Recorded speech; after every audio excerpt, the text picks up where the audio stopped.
আসসালামু আলাইকুম রহমতুল্লাহি ও বারাকাতু। প্রিয় মা ও বোনেরা, আমি আশা করি আপনারা সবাই আল্লাহর অশেষ রহমতে সুস্থ আছেন, ভালো আছেন। আজকে আমি আপনাদের সাথে একটি গুরুত্বপূর্ণ বিষয় নিয়ে আলোচনা করব। আপনারা গুরুত্ব সহকারে এই ভিডিওটি দেখবেন। আল্লাহ সুবহানাহু তাআলা মানুষ সৃষ্টি করেছেন তার ইবাদতের জন্য। আসলে সকল সমস্যার সমাধানকারী একমাত্র আল্লাহ, কিন্তু আমরা সেই আল্লাহকেই কোনো না কোনো কারণে ভুলে যাই। মুসলমান হিসেবে প্রতিটি বান্দার উপরে নামাজ ফরজ।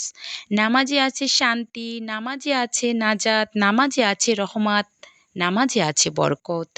তাই যাদের সন্তান হয় না তারা এই আমলটি মনোযোগ সহকারে করুন। আল্লাহর প্রতি বিশ্বাস আর আস্থা রেখে এই আমল করতে থাকুন। বিশ্বাস করেন সফলতা আসবেই। এজন্য আপনাকে প্রতি ওয়াক্ত ফরজ নামাজের পর ৩ বার দুরূদ শরীফ, এখানে দুরূদে ইব্রাহিম হলে ভালো হয়, তবে অন্য দুরূদ শরীফও পড়া যাবে। তো প্রতি ফরজ নামাজের শেষে ৩ বার দুরূদ শরীফ পড়ে এরপর ৪১ বার রব্বি হাবলি মিনাস সলিহিন, রব্বি হাবলি মিনাস সলিহিন, এরপর আবার ৩ বার দুরূদ শরীফ পড়ে ২ হাত তুলে নেক সন্তানের জন্য আল্লাহর কাছে চোখের পানি ছেড়ে চাইতে হবে। আপনাকে মনে এই বিশ্বাস রাখতে হবে সন্তান দেওয়ার একমাত্র ক্ষমতা আল্লাহ তাআলার। তিনি চাইলে এক নিমিষেই আপনার শূন্য কোল পূর্ণ করে দিতে পারে।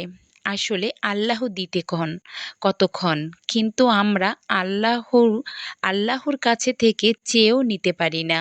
আমাদের ধৈর্য কম, আমাদের সময় কম, আমরা সব কিছুতেই তাড়াহুড়ো করি। তো আশা করি আপনারা এই আমলটি মনোযোগ সহকারে করবেন। আমি আশা করি আপনারা ফল পাবেন। এই আমলটি আপনারা মনোযোগ সহকারে করুন, দেখবেন ফলাফল আপনি নিজেই দেখতে পাবেন। সর্বশেষে আমার এই ভিডিওটি ভালো লাগলে একটি লাইক ও সাবস্ক্রাইব করে দিন। আরও নূতন নূতন ভিডিও পেতে পাশে থাকুন। আসসালামু আলাইকুম।